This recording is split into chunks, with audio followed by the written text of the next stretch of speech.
All right, good morning, everyone. Nice to be with y'all. Looking forward to kind of following up on some of the things that John was talking about, and amazing stuff that he's doing, along with so many other folks on the nation right now. It's a really exciting time to be on the nation. As Paul mentioned, my name is Tom Riggenbach. I'm with the NavajoYES program. We're based out of Monument Valley and Baclavito, New Mexico. Monument Valley is probably one of the most famous places on the res. Baclavito is probably one of the least. Anybody ever heard of Baclavito? No. If you are actually from the res, John probably knows Baclavito for having the cheapest gas on the res. It typically is between like Shiprock and Cayenta. If you're ever cruising through there and you see a little place called Baclavito, it's a nice spot. And it's also a good trail example that we'll talk about in just a little bit. NavajoYES is a nonprofit. We've been on the res longer than some of you have been around, probably over 35 years. So we've been doing health and wellness programs in communities all around the nation. We have a bike project called the Do Not Bike Project. We have donated bikes, restore them, share them with schools and families around the res. We have a trail project that we'll focus on today, obviously. We also put on a lot of events. We have a Navajo Park Race Series where we do events in places like Monument Valley and Four Corners, and Chusca Mountains and Window Rock, and Little Colorado River Gorge. And it's really special places. So we do a lot of events like that. We also have outings. We've done over 300 outings with youth over the last number of years, mainly backpacking trips, places like Rainbow Bridge, Natsasan, Navajo Mountain area, Grand Canyon, and LCR. So yeah, we've been just trying to kind of spread the word of that healthy lifestyle, and we'll give you lots of information, and mainly today we want to have a conversation. So this is going to be a real dialogue, hopefully, kind of questions that maybe John sparked in your mind, and if you want to follow up on some of those type of topics and questions, feel free. But first, Nealsa. Hi everybody, good morning. My name is Nealsa Curley. I'm half Hopi and half Navajo. Kisani Naizin Dishman. He's the son of Bashichin, Kisani Sashi Bashiche, Ado Chi'e Dashana. And I just introduced myself, my clans in Navajo, which is on my Hopi side. On my mother's side comes first. I am of the Pumpkin clan on my Hopi side. And then Mini Goats clan, and back to my Che, my grandfather, which is Pumpkin, is the Bear clan, and as well as Red House on the back of the Navajo side. So that's who I am in Navajo and Hopi. So I am a board member with NavajoYES. I'm very proud to be with NavajoYES.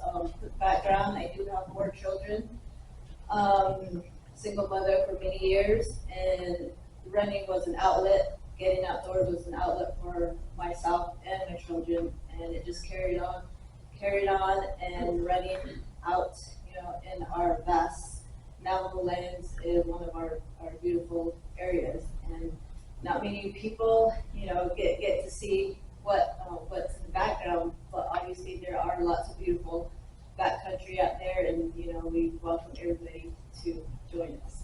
So thank you, I'm glad to be here. I was just noticing, as Nelson was mentioning, Pumpkin Clan. This is a good room for an October meeting, isn't it? It feels very, very October-y. All right, so I'm going to give a little bit of background first off, and then, like I said, kind of open the floor for a conversation. And I think that's going to be really important, hopefully very interesting. You look like a very engaging group. So. All right, but first a little bit of background. We also have swag, by the way. Swag is very important, I think, and we've got some beanies and towels and caps and all kinds of good stuff. So we'll have some little questions kind of sprinkled in throughout the presentation this morning, and maybe you can go home with some goodies, some stocking stuffers, right? One of the things I also want to mention, and we'll show these, and I've been a teacher for many years, so I know that one of the worst things you can ever do is to pass something out and then tell, just set that aside and look at me, right? That doesn't work very good, so I'm not going to give you these just yet, kids, all right? We'll get these afterwards, but this is the Navajo Nation Trail Guide. We'll talk about these guides in just a little bit because they're super important. and they are actually, in our case, one of the few positives that came out of COVID. When our lives got all turned around, right? This has been some dreams that have been percolating for years and years. And when COVID came around and our schedules got changed and things went differently, found the time to actually get some things like this knocked out. So that's something that we'll share with y'all in just a little bit. But Trails on the Nation, yeah, it's a fascinating topic and a huge topic. I want to talk about the Armijo route because, gosh, that route goes through some of the finest country on the res. It really, really does. But I think if, I don't want to give like a major history lesson on Trails on the Nation and going back that far, but I want to go to the kind of the modern time. The modern time being, let's say, the last 15 years, okay? And I want to give you a story that kind of was the moment that the tide turned for wellness on the nation. Because a lot of people hear, all the statistics and all the stories of kind of a desperate state of affairs on the nation, right? Oh, diabetes and poor health and alcohol issues and drug issues and violence and all of this stuff. And that's all legit, that's all real, and that's all part of life on the res, but there's so much more to it. There's so much more. We want to kind of focus on that other side of it because there's so many amazing positive things happening. And you're going to hear from Tomas in just a little bit. This is going to be amazing. You've got quite a schedule this morning. But I wanted to start back in 2007. And 2007 was when one of our programs called Tour de Res had sparked the interest of a young council delegate by the name of Jonathan Nez. And Jonathan Nez was a council delegate from the Shanto community, which is where I was living. And he got really interested in what we were doing, and then things just kind of snowballed. Unfortunately for Jonathan, over a number of years, he gained quite a bit of weight. And he still liked doing physical and outdoor activities, but he was weighing over 300 pounds. And but as is the case with a lot of us adults, sometimes we continue to preach what we were preaching in spite of how it looks to the outside. And Jonathan kept talking about fitness and wellness and eating well and exercising, and he's a 300-pound boy, all right? Well, one night around the campfire, there's a young man, a guy from Page, actually, Myron Bryant. I don't know if any of you know him. Myron's now a student at NAU. Myron is 10 years old, and Jonathan was preaching it real heavy that night. Oh, man, you guys got to stay in shape and exercise. He fell over on his bike that day. He had a rough day, right? And Myron, like the nicest kid in the res, you couldn't meet a nicer guy. Myron says, Jonathan, you always tell us this stuff, and you talk about being healthy and fit, but every time we see you, you just get bigger and bigger. And he was a 10-year-old boy that said that, right? If I had said that, Jonathan might have had some words for me, right? But the 10-year-old boy made Jonathan kind of go like this. Right? And he knew he was kind of on the spot there. Well, his wife tells me later that night he crawled into the tent and said, well, I guess I got a choice. I either got to quit preaching or I got to change my life. And that was the day he changed his life. And over the next year and a half, he lost over 150 pounds. And he became a real model of fitness and wellness. Started running. He's ran a number of races in Page, ran the Antelope Canyon Ultra. He's done marathons all over the place. And became, as time would go along, became the vice president of the nation. And then, of course, in 2018, he became president, right? So he's currently the president, and that election is actually coming up in a couple of weeks to see if he's reelected. But Jonathan Nez, so what does that have to do with this? It was not Navajo politics, right? This is Navajo Trails. So Jonathan then became not just a living example of it, but kind of an advocate for health and wellness, right?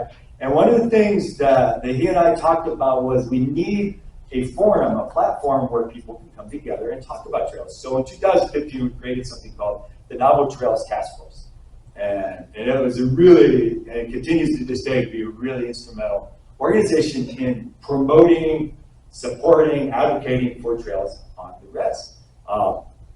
And there's a variety of folks involved in that, from health promotion folks, IMBA has been involved, Rail to Trail Association has been involved, Conservancy has been involved. Lots of folks from different communities, schools, political leaders, and that's continued to kind of grow as over the last few years. Trails on the res. Let's get to the nitty gritty. There's basically 4 types of trails on the res. All right. The first is one of the oldest, National Park Service trails. Can anybody name? Here's a swag question. All right. Can anybody name any of the National Park Service units that are on the nation, on the Navajo Nation? Canyon to Shade. All right. Work for that. Rainbow Bridge. Oh man, we're gonna give away all the swag on the first question. All right. Rainbow Bridge. Navajo Monument. And Navajo National Monument. That is one of the hidden gems, isn't it? Yeah. That place just rocks. So this young lady right here, and who's the other one? Thank you. Rainbow, a rainbow question or a rainbow answer came from back there somewhere. Yes, ma'am. Couple trading posts. All right. Whoa. So these are all national park units that are located within the Navajo Nation, and in most of them, Navajo National Monument for sure, and Canyon de Shade for sure, have trails, and trails in varying lengths and varying types, but trails. So those trails have been around for a while. Most of those trails were built back in the 60s and 70s in most of those National Park Service units. There's another type of trail, same theme of parks, and that is the tribal parks. Now this is a little bit tougher question, right? Okay, get that swag ready. All right. Can anybody name any of the tribal parks? Upper Antelope. Oh, antelope, absolutely. Now antelope, here's a trick question. All right, so antelope is part of a tribal park. There's no tribal park called Antelope Canyon Park. Obviously, Antelope is part of it. He's going to win some back there. Yeah, but what is the tribal park that Antelope is a part of? No, it's Navajo Tribal Park. It's got a name. There's actually an office just around the corner around Vista here.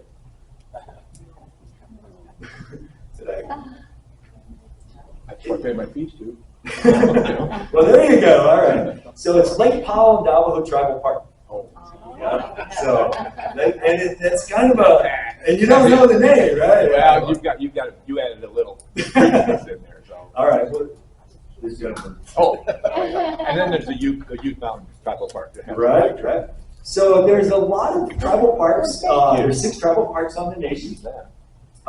Lake Powell Tribal Park is an interesting one because it includes antelope, and it also includes something else that you mentioned earlier, which is Rainbow Bridge. Now, Rainbow Bridge is technically kind of an island of National Park Service property, right? But the Rainbow Trails in Navajo Mountain are part of the tribal park system. And we'll come back to those because that's a place where some amazing stuff is happening right now. Anybody know any of the other parks? There's one just south there around Cameron. How about Three Turkeys?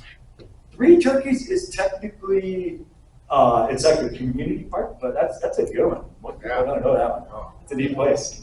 Little Colorado. Little Colorado River Gorge, yeah. Some of you might remember, they're famous for a lot of crazy stunts that happened down there. Nick Belenda, the guy that did the tightrope walk a few years ago, that was across the Grand Canyon, right? Well, not quite, but across the LCR. The LCR, if you've never been there, you could stand on the edge of the LCR in spots, and you're looking 1,500 feet straight out. Wow. The only place you can do that in Grand Canyon is over at Torrey, but in LCR, it's crazy, Steve. But there's an amazing set of trails there. Havasupai is off the Navajo Res. Oh. Yep. Zinnabito? It's got that quarter mile. Which one? Is it Zinnabito? I don't know. Oh, it's San Benito. Yep, that's part of the Window Rock Tribal Park. You got to know that. So there's lots of possibilities. LCR is a place that has amazing backcountry. Have any of you heard of the Salt Trail, for example, down in the LCR area? There's also a new rim trail that we've been developing over the last couple of years that will be about 6 miles when it's done along the rim of the Little Colorado River Gorge. Any other tribal parks? There's one that's super famous. Well, 2 that are super famous that nobody's mentioned. Monument Valley. Monument Valley. Heck yeah, of course. Monument Valley. We'll talk about trails there. And I keep saying, we'll talk about this, we'll talk about this, better keep moving, right? All right, yeah. Anybody know one other very famous tribal park? It's kind of, some people consider it kind of a, oh, that's kind of cheesy, you know, because it's a park where people often do silly things. Chaco. That's one of the National Park Service sites, though. It is. Four Corners. Four Corners. Oh, Who's ever been to Four Corners and had to do the requisite pose, right? Whatever form that takes. But Four Corners is another place where there are now about 4 miles of trail. So kind of surprising. Monument Valley should have found it on that while we're here. Monument Valley now has about 8 miles of single track trail. Hiking trail, running trail, and hopefully very soon biking trail. Been really advocating for that part. And then there's also local trails, local chapters. The most famous one, or the most local one to y'all, is Lachute chapter, or Tepage, I should say, which is just over the hill here. Cameron, Juba City, Shanto, those are chapters, 110 chapters, little community entities around the nation. Many of them are developing trails, and we're going to get to that process in a minute that John was referring to. And then the other one that this might really interest some of you. How many of you are from Page, by the way? Okay. All right, so there's another category, the fourth category, after the National Park Service trails, Tribal Park Service trails, local chapter trails, is long distance routes. And long distance routes are currently 2. And one of them, you're going to get one of the guides for if you're interested. It's called the Chuska Mountain Bike Route. And the Chuska route is just epic. When I was a much younger Chuchi boy back in the Shanto days, first bike through there in 1991. And just fell in love with the Chuskas, right? Anybody know where the Chuskas are? Yeah. Okay, so they're kind of on the border of New Mexico and Arizona, just kind of straddling the border. And it runs almost 80 miles. The Chuskas run almost 80 miles from the Red Valley and Cove communities on the north down toward, there's 2 different southern terminuses on that one. And one is at Mexican Springs chapter, and the other is at Camp Messiah. Some of you might ring a bell down there. So that 80 miles of route, we've established designated campsites, rest areas, composting toilets, signage, interpretive signage, wayfinding signage. Just really, really great stuff all the way through the 80 miles. And people like John are bikepacking it. There's also people going up, hey, let's just go to Whiskey Lake and ride down to Narbona Pass, do a 10-mile ride, and grandpa can pick us up or whatever, right? So the long distance routes, if you're interested in anything like that, it's available and it's open, and this thing's got like all the info that you need to know about that. So long distance routes though are something that are really important. The other long distance route is really close, relatively in your backyard for those of you from Page. What do you think that one would be? It has not happened yet, let me put it that way. It's just in the dream phase. Navajo Mountain. Ooh, that's a great one. Navajo Mountain's got a lot of potential. That would be great. It would be indeed. Yep. It's. I shouldn't say it's not there because it is there. It's just not designated as a trail yet. The rail trail, the railroad, right? So the Peabody Railroad from Black Mesa to NGS. So that's about 78 miles of, in my eyes, trail, right? In other people's eyes, it's other things. The latest word from President Nez is that it's going to be probably a multi-use corridor. Maybe there's going to be power lines, low power lines from the new solar plant that's being developed out by Lachute. Maybe those are going to run power to Chuba City or Kayenta or something. Maybe there's going to be a water line through there. Maybe there's going to be, grazing folks running cows up there, people checking on their dams up there using the old service road from the railroad, and a trail. The trail parallels, the track parallels the trail. I keep using that word. The service road, which is currently there, it parallels almost all the way from NGS all the way down to Cow Springs. So if you're familiar with that area, you go through on the edges of Coppermine, you go through Kaibato, and then you got Tonalea, Wildcat Peak sitting over there, and then you wrap around and there's Cow Springs. There used to be a lake there. It's not doing so well right now. But there's a little lake there, and there's that bridge there. So if you've ever been on 160, you see that little bridge where the railroad sits up on top. And then from there, it heads down parallel on 160 all the way down to Shanto, passes that new hotel, and then down to the coal chute, which is there at least for a little while. So that's another possibility, right, for a long distance. Can you imagine? Man, if we had the time, we could get whiteboards going all over the place here. All right, start writing down what are the benefits, what are the possibilities, what could you do with that 78 miles, right? Holy cow. Lynn's shaking her head. She's like, I got a couple ideas, I think. Yeah. Man, can you imagine someone doing, I don't know, e-bike rentals, bike packing tours, races, get Tom Preller out there, get him on a bike, say, ride, young man. But there's all kinds of potential for a long distance route and other places as well. So those are the four main categories. What's the process? There's this quote. I kind of take credit for this quote. I don't know if it's really mine or not, but it kind of is an important quote to remember. There is no private property on the Navajo Nation, but yet there is no such thing as public lands. So what is everything, right? It's really kind of a middle area that's pretty fuzzy and sometimes contentious. And John kind of hinted at that, right? So what's the land withdrawal process look like? Like you said, you got to get a tracker. You got to get the GPS on that. You got to get the chapter approval. All right, now here's the thing. Everybody thinks, you got the chapter approval, so therefore everything is set, right?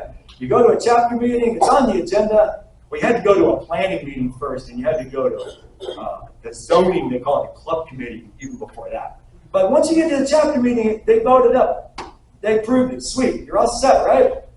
Well, not so fast, because of course you got to do all the clearances. So you got to get the archaeological clearance, which is always a tree, and the bio. You got to get EPA if there's water involved. If there's water involved, you got to get the EPA's involvement and their consent. And then you got to go to the local land uses, and that's always cool. And here's the tricky part.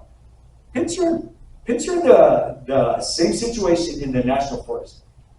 Okay, what's the slogan of the national forest? Land of many uses, right? I guess those guys.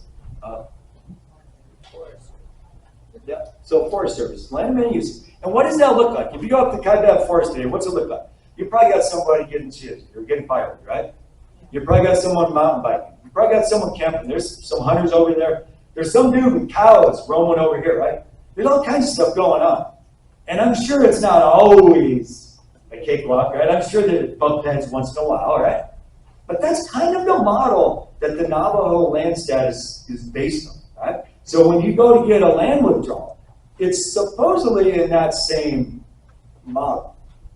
Okay, but the people that have the grazing permit have veto power. So we went through all these steps, right? We went through all these steps. Like John said, it would have been nice if they had kind of reversed it. But you get all the way, finally, the archaeologists are done. It takes about a year. The biologists are done. There's no spot at all, thank God. No. You go through all these steps and you get all the way to the end of it. And then some person, some farmer. And it sounds like, oh man, don't pick on the ranchers, right? But that one person in Navajo, here's the word of the day, Dolitha. They can say that right there. They can say no. They can say no. And they can veto. They can basically stop it. There's a map I'll pass around here in a bit. You can also see it in the trail guide. Well, a place called Paclavito. It has 12 miles of amazing single track bike trail. It was the most amazing bike trail on the rest. And one woman, and it's a long story, but one woman said, don't stop. This is after it was already up and going. It was really weird. Don't stop. So how do you go around that, right? How do you go about that? That's a challenge. And that's really, really one of the biggest challenges facing the nation. I was looking at the Armijo route, right? And gosh, that route goes through some of the most amazing country. Goes obviously out of Kayenta, kind of goes up along 160 there, and then up that Sadie Canyon, and then it pops out by a place called Tall Mountain, which is like way out in the boonies, halfway between Shanto and Navajo Mountain, basically. And then it kind of continues totally through the wilderness. Like it's not even close to any roads or anything out there. But then it goes across Paiute Canyon, And then it goes through the whole Navajo Canyon system. And then pops out basically up at the lake. So some of the most amazing country on the res. You know, and what would it look like if that was to be officially designated or even put into use as a trail, right? Holy cow. I mean, it would be epic. So how do you go about winning friends? Anybody got any suggestions? How do we convince this one very disgruntled land user to say, you know what, go for it. It's all good. Bring some chili. Economic for them. Make it economically smart for them. Interesting. Any other ideas of how can you win someone over? It's not just a Navajo Nation issue, right? I'm sure all of you who work on trails have, had challenges like this, right? Chili is pretty good. Oh, food, there you go. Yeah. What do you think? Any other ideas? How can you go about it? Convince her that it's good for the nation. It's good for the nation.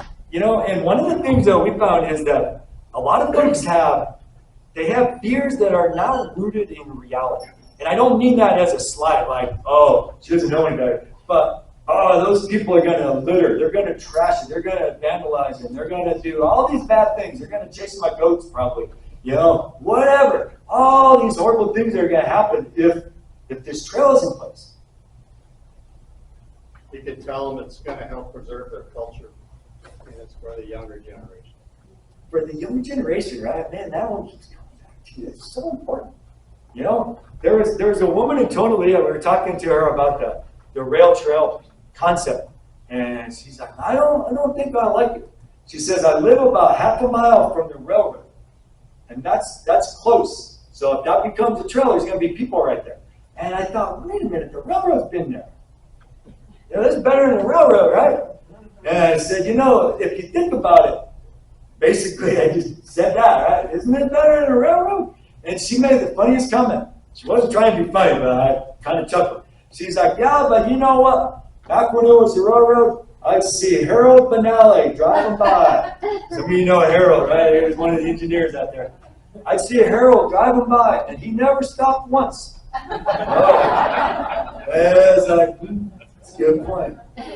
And you don't know, right? And part of it, and I say that in jest, but it's true, right? If you don't know, if you've never lived near a trail where all these friendly, nice, active people are walking by and, hello, how you doing? You don't necessarily know that it's going to be a good thing, right? You might have these images of, I don't know, man. These guys might be crazy. They might be out there drinking on the trail or something, causing trouble. So it's a big challenge, right? It's a big challenge, as you can probably imagine. But it's one of the things that we just kind of keep plugging away at. And just trying to show more examples and more models, and trying to find communities that are having success and say, share this with you guys.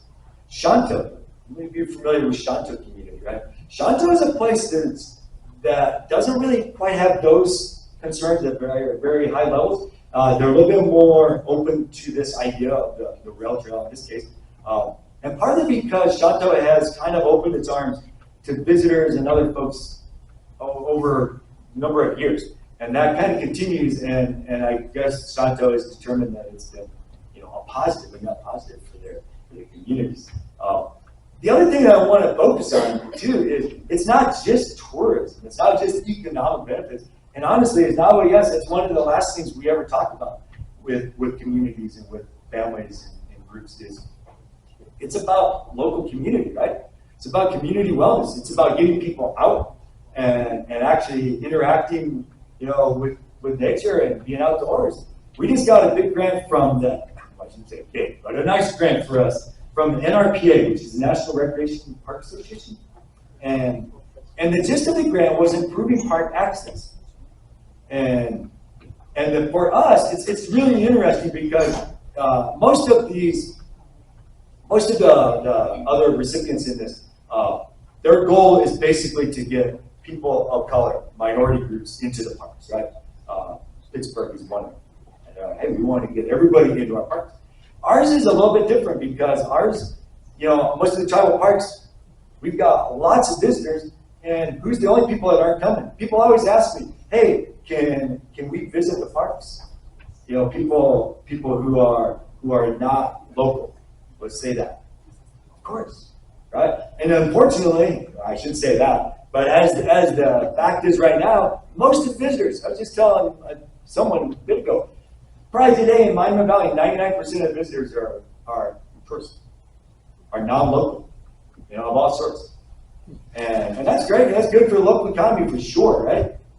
But how come is it that all of our local families are coming to Page? There's a lot of reasons, right? I like to come to Page. And one of them is recreation, right? For sure. You know, and Monument Valley folks maybe aren't coming to Page, but maybe they're going to Blanding or Blue Mountains, or they're going to Moab or somewhere, right?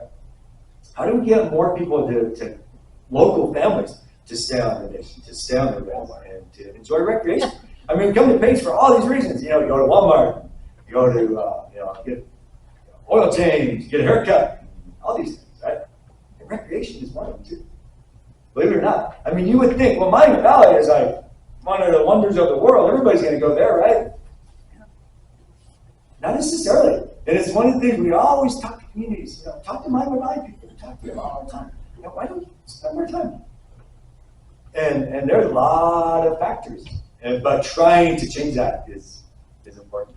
All right, so man, we got so much ground to cover. Oh, I want to tell you one little visual, and you know, I was thinking about doing a slideshow, a PowerPoint, right? And well, I could do 1, 2, 3, 4, 5 slides, but then that becomes 1,000, and I think Paul said that was too many, right? So, and you all know the beauty and the wonders of the nation. So I don't think that's not what's missing here. But let's open it up. What kind of questions or topics do you want us to touch on next few minutes? Yes, sir. I know you talked about the trail, and I hope this doesn't upset anybody, but there's also the old honeymoon trail that comes across the reservation. And for those of us that are Latter-day Saints, they came up from Stanford to go to the temple in St. George, but that was right across the reservation. That's really an interesting trail, and some of the journals about the journey across the reservation are really interesting to read. Wow, that's fascinating. We'll have to check that out. Like I say, the descriptions of the reservations are really great. First-hand accounts from back in the 1860s and 70s of their journey. Well, there wasn't a railroad. Right. There weren't many roads at all. It was about a 6-week journey up to St. George and 6 weeks back. Those journals were really interested about the reservation. Fascinating. Thank you. Yeah, that's in the Nolan area. Okay. Lee's Ferry, though, actually.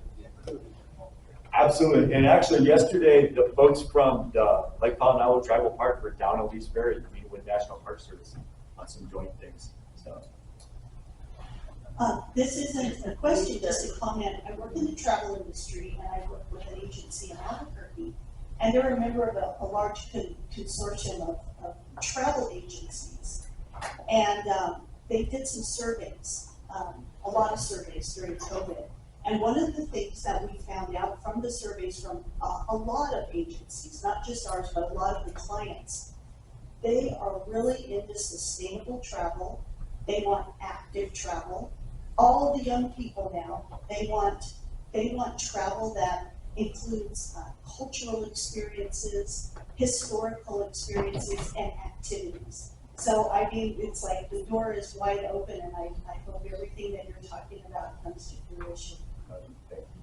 Right now, there's it's been 30 years, I believe, or at least 30 years, since the plans first came about for a road from Monument Valley to Navajo Mountain. Have you ever heard of that concept? Actually, in 1993, they built a bridge in Navajo Mountain, crossing Pipe Canyon, and they built a bridge out in Ojito, near Monument Valley.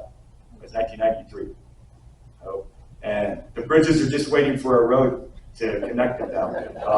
And now with all this infrastructure money, the state of Utah and the Navajo Nation think they actually have the funding I got kind of mixed feelings about that road, right? It's going through some real pristine wilderness out there. Pretty spectacular country.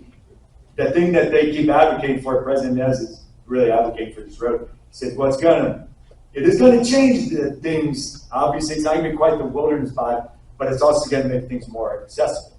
And we could talk about that all day, right? But that's, pros and cons. Yes, ma'am. How do you go about donating bicycles? I have two, they're just collecting dust. Oh, sweet. Okay. Yeah, we can talk afterwards. We've got a bike yard. The bike yard is actually in Baklavato, which is a little ways from here, but we're coming to page quite frequently. So I have a question, Tom. How would it work, or is it even possible to think about just like a day hike excursion or something from Tall Mountain to Pioneer Canyon, just a little piece of the trail? Can you just do it with a Navajo guide informally? Yep. Or is it a more formal process? How would we take some beginning steps to make a trip or two like that happen? I think that could be really doable. And it seems like, when we do events, we hardly ever have any issue with a day event, right? Hey, can we do this race through here? Can we ride our bikes? Can we do this hike or run or whatever? Almost inevitably get the green light for that. But wait, you want to make this a permanent trail? That's a little different story, right? And that's where it gets a little bit fuzzy sometimes. But I think for sure something like that would be totally doable. And I know some folks from Navajo Mountain that would probably be really interested in helping maybe lead that. Tom, you'll recall maybe a few years back before COVID, Ian Fowler, the county commissioner of Copeland County, after the closing of the NGS plant here, was concerned about economics situation for especially the Navajo people that worked at the plant. And you were at a meeting that we had there, and it was one of those committee things that went for a few weeks or 3 or 4 months, whatever it was. We had a fellow from Kaibido come over, and he was for advocating trails in that area. But he had such resistance with some of the locals over there. And as John referred to, the grazing rights, bottom line. It seems like with the president of the Navajo Nation, Nez, and some of the other more prominent politicians in that area are for these trail developments. But you got to get through the grazing rights people. Well, how does that, how can you do that? I mean, that's a long-standing thing, but you're fighting that the whole way. It's the third rail of Navajo politics, land and land status and land withdrawal. It's a real hot issue. And even someone like Jonathan Nez, who's an advocate, obviously, for wellness and trails, man, he doesn't know if he wants to get, going against that crowd, right? And I remember that meeting because I talked to, that was Franklin Fowler, who was the chapter president of Kaibido at the time. And he was telling me that there was a resolution passed a number of years ago in the chapter that limited tourism and activities like that. It wasn't trail specific, but just visitation. And he said, I told our young people came to me and said, what are we supposed to do? We want to make a living. We want to stay in Kaibido and stay at home, stay in our home. But we got to go to Phoenix because we got to get a job. And he said, well, you need to tell your grandparents, hey, you gotta either back us up here, grandma, grandpa, if you want us, you don't want us to move to Phoenix, you always say. Well, we gotta get a job. And there's only so many opportunities in Kaibido. You don't work in the school, in the store, in the chapter.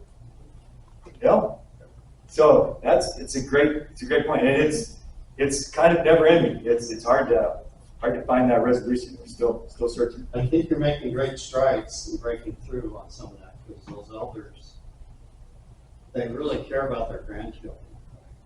And those bikes, I don't know the right phrase, but when you do those little bike shops, where you're helping them build the donated bikes and get that youth out there riding, they see that positive. It's a positive example versus the negative. I think you're breaking a lot of good ground. Definitely trying. Other question? I want to mention as you're taking that mic over there, go for it. I'm down to the last couple minutes. Looks like one of our other projects that's not trail related, but it's history related, which I think you all appreciate, is a project that we call the Navajo Code Talker Art Project. And we started doing an event for the Code Talkers back in 2015, kind of around that same time period. And we found that there was no such thing. You could not go anywhere at Navajo Arts and Crafts, Navajo Nation Museum, and buy a poster of a Code Talker. I thought, that's just a crying shame. So what we did, we just started hiring local artists. Say, can you paint a picture of this guy? These were all living Code Talkers at the time. Heck yeah, nobody said no to that. And they would paint it, and then we would print posters, thousands of posters, and pass them out at the fairs or schools or events or wherever. And it's really taken off. Right now, one of our most popular artists is a young man who lives here, actually, Owen Shorthair. I don't know if any of you have ever run into Owen. He's an amazing dude. And next weekend, we're presenting, we did it for all of the living Code Talkers, and our 10th one is going to be presented next weekend at Navajo Mountain to the family of Bahi Ketchum. So I meant to bring some posters. You don't have any posters around. Anyway, next time y'all come to one of our events, we'll make sure to get y'all some posters. But an amazing part of history and the story of the Code Talkers, I'm sure y'all know, it's just so inspiring and so incredible. But anyway, now I think we can pass these out because I think we're done. Right? Yeah, we got 5 more minutes here. And then we'll have a break if people can one-on-one. Okay, so but one last thought question. Maybe can you provide some examples to us of how we can potentially partner? absolutely. With NavajoYES or other similar. So- we just so- want to make some inroads. Yep. So one of the things I want to mention too is that we do a Navajo Nation Trails Task Force meeting every month. And we always have a special presenter, and then we have updates and discussion about all kinds of things, as you can probably imagine. And maybe, someone from the Spanish Trail Association would be willing to present on one of those. And any of you are more than welcome just to join in. I've got some brochures at NavajoYES up here. And if you're interested, our website's real simple, NavajoYES.org. And you can find me on there and just let us know. We also do an annual trail conference, which is based in Window Rock in February. It's kind of a quiet time, kind of a planning time, right? And we'd love to have any of you, hopefully we'll be live this year. The last 2 years have been virtual, but it's an amazing night. I think that's where Paul heard John the first time. He's like, gotta get this guy. But yeah, there's just really, really good stuff going on the nation right now. And part of it is having a leader who has some vision that way. But most of it's just grassroots folks, just people that have that desire and that passion and that love, and just want to do it. But man, there is some really exciting stuff happening on the nation right now. One of the things that we do is this Navajo Parks Race Series. We're doing one next weekend, for example, out at Navajo Mountain. So if any of you are from the Page area, you just want to come hang out, you got live music all day, you got all kinds of food, people running all over the place, we got kids stuff going on, Classic's going to bring their helicopter out, it's fun. It's a good time. And Navajo Mountain is one of the magic spots anyway. Yes, sir. When was that Ketchum poster? So that's going to be on Thursday, this upcoming Thursday, the 27th. It'll be at the Navajo Mountain High School. And the Ketchum family will be there, Elwin, the artist. I'll give you my contact info. That time we're still determined. It's going to be 1 or 2 on that afternoon. But yeah, come on by. That would be awesome. Tom, how do you do the monthly meetings? Is that Zoom or in person? So we've been doing it on a platform called FreeGrid. We're really hoping to go back to in-person soon, or at least have an option of in-person. So where would that be in person? So in-person we'll rotate it around. Yeah.